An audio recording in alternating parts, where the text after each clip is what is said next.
Ça, c'est un article de Jeune Afrique qui date du 26 septembre 2024. Et le titre, pourquoi le président a décidé de réunir tous les babatiers du RHDP le 30 septembre 2024. Le 30 septembre, le chef de l'État ivoirien s'adressera au coordinateur de son parti. Il souhaite faire un point et leur faire passer un message ferme à 1 an de la présidentielle d'octobre 2025. Et donc, selon Jeune Afrique, si le chef de l'État a décidé de se réunir avec les coordinateurs de son parti, souvenez-vous, les coordinateurs sont ces personnes-là qui auront la charge de lui faire des rapports directement à partir des différentes régions. Et là, qu'est-ce que cela prouve déjà? Que le directoire ne fait plus confiance, ne fait plus recette. Et ça, je vais vous dire la vérité parce qu'il y a de faux rapports du directoire qui sont remontés au président. Et à pratiquement 1 an des élections présidentielles, on ne peut pas avoir le même comportement comme si on venait de gagner. Aujourd'hui, là, le comportement même des dirigeants, des animateurs du RHDP décourage les militants, désoriente les militants. Il y a quel militant RHDP qui peut nous dire, voilà une information que le directoire nous a donnée. Voilà une ligne de conduite idéologique que le directoire nous a donnée. Regardez, même les mercredis du RHDP qu'ils avaient commencé là, je ne veux pas dire qu'ils ont arrêté, mais depuis que les vacances sont finies là, ils ont fait ça combien de fois? C'est des gens qui sont fatigués du boulot même qu'on leur a confié. Non seulement eux ne le feront pas, mais ils ne vont pas laisser aussi ceux qui veulent faire. Mais ce qu'ils oublient, c'est que le contexte a changé.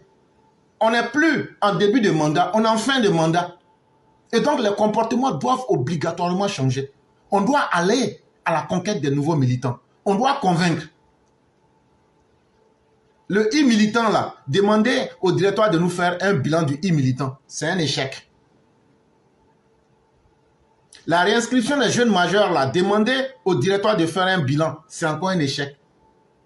Et avec ça, on est en train de blaguer que c'est Ouattara qui sera notre président. On organise des grandes rencontres dans toutes les villes. Mais ce ne sont pas les grandes rencontres qui vont faire gagner le président. Ce n'est pas le mensonge et les belles paroles qui vont faire... Le président Ouattara a 83 ans aujourd'hui. On peut tout faire, on peut tout lui faire, mais on ne peut pas le blaguer. Et comme disait quelqu'un, c'est l'homme le plus avisé et le plus intelligent parmi nous. Au lieu de faire des grandes démonstrations pour dire il y a 500 000 personnes qui se sont réunies ici, là. Parmi ces 500 000, là, il y a combien qui peuvent voter? Parmi ces foules-là, il y a combien qui comprennent et qui peuvent savoir voter correctement? Tous ces groupes que vous voyez là, si tu enlèves les bulletins nuls et les bulletins blancs dedans, c'est beaucoup. Après, tu ajoutes les frustrés, ça fait déjà une partie. Après, tu enlèves les traites, ça fait déjà. Après, tu enlèves ceux qui jouent sur 2 fronts. Et après, maintenant, tu ajoutes maintenant ceux qui sont en train de faire leur propre combat à l'intérieur du RHDP. Il va rester combien de militants? Mais en même temps, c'est nous, on demande au président d'accepter qu'on lui administre la honte de sa vie. Et tout ça par la faute du directoire. Le directoire ne travaille pas. Le directoire ne travaille pas pour le président et le directoire ne travaille pas pour les militants. Et on veut mettre le chef de l'État dans une situation où le directoire va continuer à faire du mensonge et du laxisme à ne rien faire. Et un matin, on se retrouve en face des situations où on ne peut plus reculer. C'est tout ça là que le président a vu. Il dit donc là, je vais même sauter le directoire. Les coordinateurs qui ont été nommés dans les régions là, vous allez maintenant venir me rendre des comptes directement. Et donc, c'est ceux-là qu'il va réunir. Le 30 septembre 2024. Le président Ouattara a personnellement convoqué le 30 septembre prochain les coordinateurs régionaux de son parti, le RHDP, dont la grande majorité gère des portefeuilles ministériels. Mais ces coordinateurs-là, ce sont des gens, c'est toujours aussi des caciques du pouvoir. Ce sont des gens qui ont des portefeuilles ministériels ou bien qui ont des hauts postes dans la République. L'ordre du jour de cette rencontre inédite n'a pas fuité. Vrai là. Nous tous, on est en train de spéculer. D'autres disent, le président va annoncer qu'il sera candidat. D'autres disent, il ne va pas annoncer. D'autres disent, il va peut-être même il va dire qu'il n'est plus candidat. Mais celui qui vous dit pour aujourd'hui, que lui il sait ce qu'on va dire là-bas, vrai, la personne ment. Pour nous les militants RDR, RHDP, notre souhait, c'est que le président puisse nous libérer tous en nous disant je serai votre candidat et puis on va passer à autre chose. Parce que le président Ouattara dise qu'il est candidat ou pas, il aura violence. Si le président Ouattara dit qu'il sera candidat, ça va tellement faire désespérer l'opposition qu'ils vont commencer à se dire nous n'avons plus d'autre choix. Si c'est Alassane Ouattara qui se présente, vrai là, mieux vaut en même temps brûler la Côte d'Ivoire. Et donc ils vont essayer leur dernier coup. Et ils vont venir en force. Et il faudrait que nous soyons préparés à encaisser cela et puis leur retourner sans puissance 10. Maintenant, si le président Ouattara dit qu'il n'est pas candidat, alors là, on va assister à plusieurs guerres. Je vous ai cité plusieurs groupes dans le RHDP. Je vous ai dit, il y a les frustrés, il y a des gens qui ne savent même pas où ils vont. Le directeur a entretenu l'analphabétisme politique des militants. On peut les manipuler facilement. Aujourd'hui, quels sont les militants qu'on manipule facilement? Quels sont les militants qui croient en tout ce que tout le monde leur dit? Ils ne sont pas militants du PDC, ils ne sont pas militants du PPAC, mais nos militants là croient en tout le monde parce qu'on n'a pas appris à les former politiquement et idéologiquement.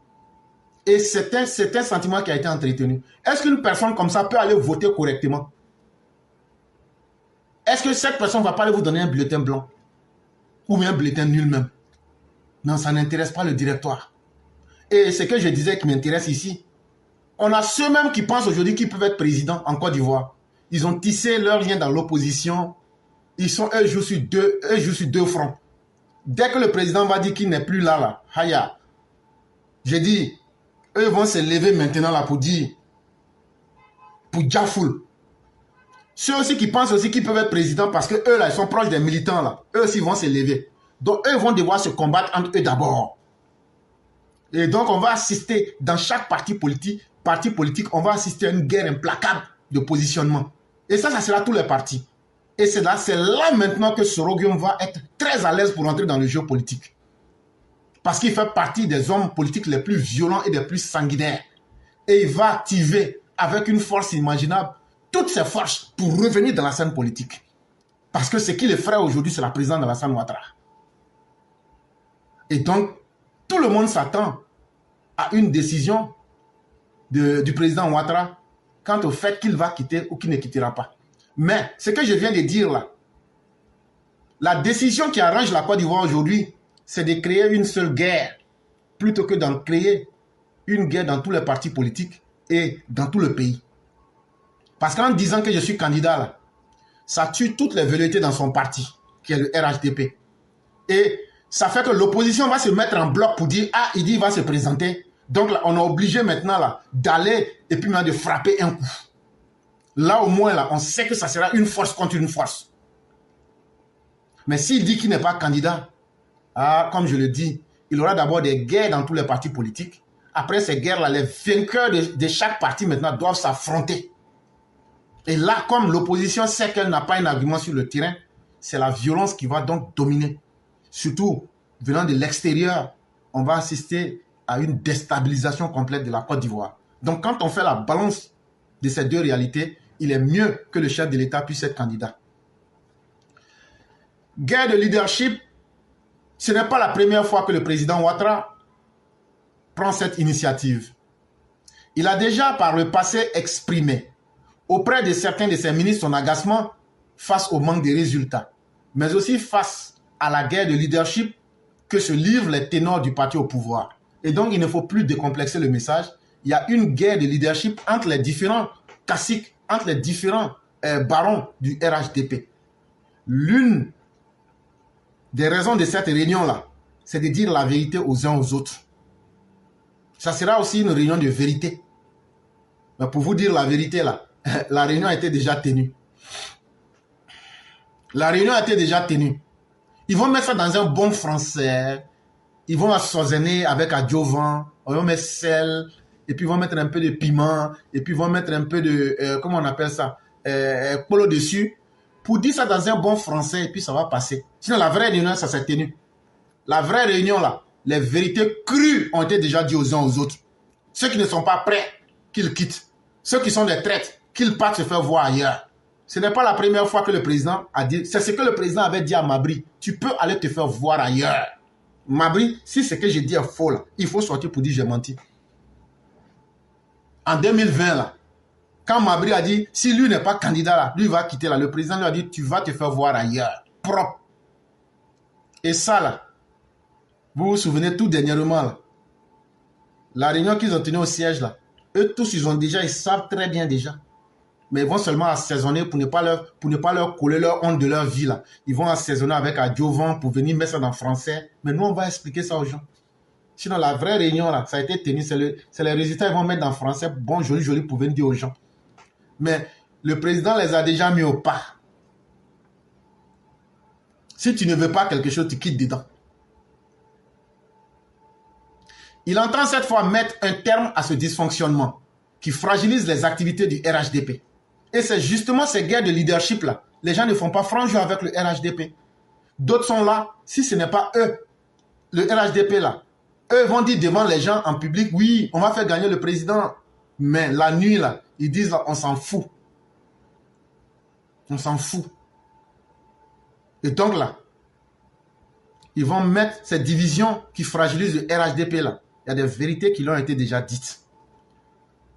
Décision a donc été prise de réunir les coordinateurs.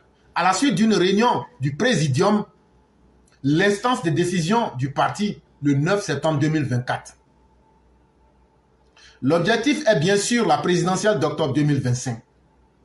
Dès le mois de mai 2024, le chef de l'État avait commencé à activer dans ses rangs du RHDP au gouvernement, expliquant d'ailleurs au ministre que le parti ne devait pas perdre le pouvoir. Il continue d'entretenir le suspense sur son éventuelle candidature, n'ayant pas pris la décision de briguer et n'ayant pas décidé de ne pas briguer à un autre mandat. Selon son entourage, il ne veut pas prendre le risque d'une annonce précipitée. Absence remarquée, la réunion du 30 septembre sera par ailleurs l'occasion d'accélérer les réformes en cours et de préparer le futur congrès. La date n'a pas encore été fixée. Ce que nous disons, c'est en français simple, c'est pourquoi je gagne en temps. Un bilan à mi-parcours de la campagne de pré-enrôlement des nouveaux électeurs lancé en interne par le RHDP sera également dressé. Et donc là, le bilan des pré-enrôlements là, tout ça, ça a été déjà fait.